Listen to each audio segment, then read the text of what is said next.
Welcome to Chillin' 101. We hope this video helps. In this video, I will explain how to change your Toyota 4Runner key fob battery.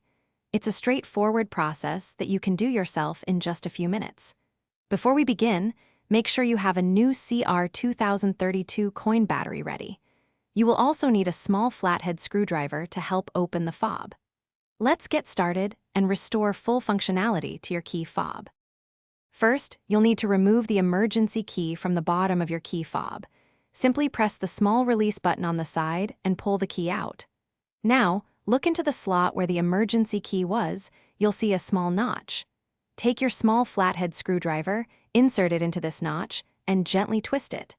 This action will carefully pry apart the two halves of the key fob casing.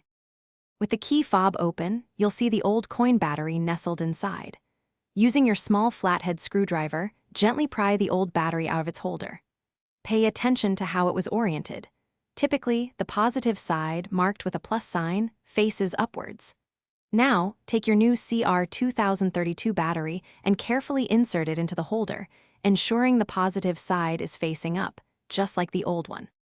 Once the new battery is in place, carefully align the two halves of your key fob casing. Gently press them together until you hear and feel them snap securely shut. Next, slide the emergency key back into its designated slot until it clicks firmly into position. Finally, test your key fob by locking and unlocking your vehicle to confirm that the new battery is working perfectly. You're all set.